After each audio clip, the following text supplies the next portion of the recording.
Who lives in Britain? How many people are even here? What do they do? What taxes do they pay? Increasingly, these basic questions go unanswered by the state. Hello and welcome to Reality Check. Less spin, more stats. I'm Michael Simmons, the Spectator's economics editor. Now, most of you watching and listening to Reality Check have lives, but if, like me, you don't, and you spend your time going around the ONS's website, a few weeks ago you'll have noticed an interesting correction notice on the public sector finance figures. And these are the figures on borrowing, on debt, the size of the deficit. But in the most recent set of figures, a notice appeared from the ONS to say that an error had been found in the data. And the result of that error, which had been caused by an underreporting in VAT tax receipts from HMRC, meant that so far this year, we've actually borrowed £2 billion less than had initially been reported by the ONS. Now, there were some cheers in the Treasury about this, because as you can imagine, they've got this black hole worth tens of billions of pounds they've got to fill, and the ONS has found this £2 billion down the back of the sofa for them. So great news, but actually it's just the most recent example of the worrying breakdown of the quality of the data that governs Britain. It's not just tax receipt data that's going wrong. I'm going to look at 3 different areas, different topics, where we're seeing errors that are becoming more and more problematic for the government. We're going to look at the labour force data, we're going to look at the census, and we're going to look at immigration. The first area we're looking at is probably the most important one, and that's the labour force survey. The labour force survey is used to tell us how many people are employed, how many people are unemployed. You can use it to derive things like productivity growth, things that are really, really important for managing an economy.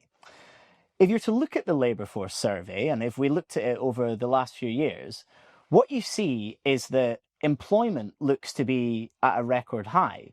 Never before have so many people been employed in Britain. That's what the labour force survey tells us. But the LFS is not the only source we have for employment. HMRC also have this thing called real-time information, which is derived from anyone that's on PAYE, so anyone in payrolled employment. And that measure seems to tell a completely different story. It's got jobs coming down, and actually, since Rachel Reeves became Chancellor, it's got over 100,000 jobs being lost. So how can we have 2 different data sources telling us something completely different about the economy? One, the LFS, says that jobs are soaring. The other, the PAYE real-time information data, suggests they're collapsing. Both can't be right. There's something clearly going on with the data. The problem here is that over the years, the labour force survey quality has got really, really quite poor. There was one particular wave of the survey where they had to get rid of reporting for a whole industry of the economy because the sample size that was underpinning the data for it had dropped to just 5 people, leading to the figures swinging by 30%, which statisticians recognised was obviously bogus. But part of the problem started in COVID. If we think about the amount of people that have been responding to the labour force survey, that's been coming down and down and down over the years. And in COVID particularly, the number of people responding really, really collapsed, destroying the quality of the survey. And that's because the ONS stopped sending people out to houses to door knock to actually get them to take part in the surveys. Now, that started to tick back up, but it's nowhere near what it was when this was a good quality data source. The second really important piece of data that's gone wrong in recent years is the census. Now, a couple of years ago, we had the first results from the census, which was carried out in 2021. And some of the results of it are really quite peculiar. One of the questions was about the transgender population in different areas, and it tells us that in Newham, in London, 1.5% of the population were transgender, but in Brighton and Hove, just 1% were. So there are more transgender people in Newham than there are in Brighton. Now, if viewers and listeners are not familiar with Newham and Brighton, you might not realise that that seems like an extraordinary result. Brighton is probably the LGBT capital of Britain, whereas Newham is an area that has quite a large conservative Islamic population. So it seems bizarre that the LGBT capital of Britain would have less transgender people. And the Spectator a few years ago dug further behind this. And when you look at cross tables, so different parts of the census together, the findings are really quite peculiar. Not only did it suggest that there was more transgender people in Newham than Brighton, that it suggested that something like 1 in 50 Muslims in Newham was also transgender. Now, I don't know about you, but I don't know any transgender Muslim people at all, let alone any transgender Muslim people that live in Newham. So there must have been something really funny going on. And a few years ago, The Spectator looked at this, and there was another strange correlation, which was if you had English as a second language, or if you had a low proficiency in English, you were much more likely to tick that you were transgender. And part of that is to do with the way that the question was worded. The census didn't just say, are you transgender, yes or no? They had a sort of long-winded version about, do you identify with the same gender that you were assigned with at birth?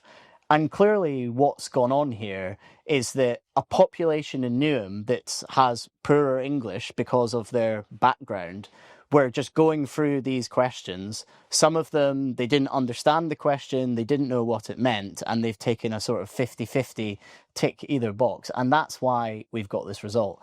And that actually led to the regulators who govern the census removing the official statistics badge for that part of the output.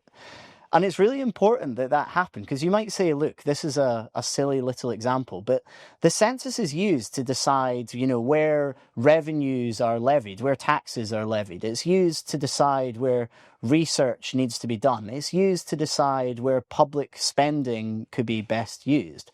And if this hadn't been called out at the time, if this wasn't questioned, then it would have just become established fact. The other area that's probably most salient at the moment, and the third and final one where things are really going wrong, is in our population data and in our migration statistics. One of the most topical debates right now among the public in newspapers, but also in politics, is about how much crime is the migrant, the asylum seeker population responsible for? This is something that Reform are going big on, the Tories want to go big on. It's something that really exercises people for understandable reasons. But again, the data on it is just not very good. Depending on how you define an immigrant, you can get completely different answers. If you look at people whose nationality is declared as not being British, then it would suggest that immigrants are way more likely to be responsible for crime. But if you use born overseas, so a slightly different definition, then you find that they're actually slightly less likely to be responsible for crime than the native population. Which is it? Nobody knows, and that matters for debate.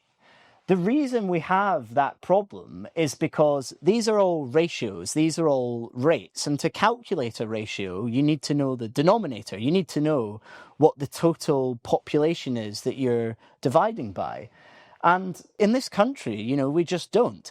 There are more people registered with GPs in England, for example, than the ONS says officially are alive. And there's source after source after source after source that give different estimates for the size of that population. And without a better answer on that, you can't derive anything from it. We can't work out these crime statistics. And that really matters for a debate that's potentially going to decide the outcome of the next election.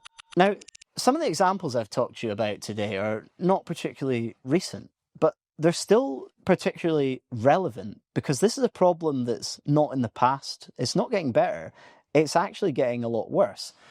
The government statistical regulator gives out these official statistics badges to the ONS, to different parts of the government on their publications to say that it can be trusted, to say that it's robust. And over recent years, the number of these accreditations that they've cancelled or suspended has skyrocketed. Now, there was a bit of an uptick in 2014, and then the number dropped down. There was only a handful every year that were stripped. But then last year, 15 publications had it taken away from them. And this year, we're already up to 14. So by Christmas is probably going to be the worst year on record for British statistics. It's not just data nerds like me that should be worked up about this. I want every one of you watching and listening to be bothered by this too, because when data goes wrong, it affects all of us and it can cost the economy billions of pounds. If I can just leave you with an example of how that is. The first graph I was talking about was of the labour force survey, and probably the biggest consumer of the labour force survey is the Bank of England and the staff in the Bank of England that make decisions on interest rates. And they use that survey to work out what's happening with wage inflation. They use it to work out if the economy is growing or shrinking. And if they misread that data, or if the numbers coming out of it are dodgy, then that could lead them to hold interest rates when they don't need to be held, or to cut interest rates when inflation is still running hot. And the trouble is, you know, for anyone with a mortgage, for anyone with savings, but also given how much of the government's debt is reliant on the interest rates, if those decisions are wrong, then it's going to make all of us a heck of a lot poorer. Thanks for joining my new show, Reality Check, Less Spin, More Stats. If you've enjoyed it, please do subscribe or follow if you're listening on podcast, or if you're on YouTube, then tap the bell so you never miss an episode. Also really keen for you to get in touch with any topics you'd like us to look at, with any questions you'd like me to try and answer.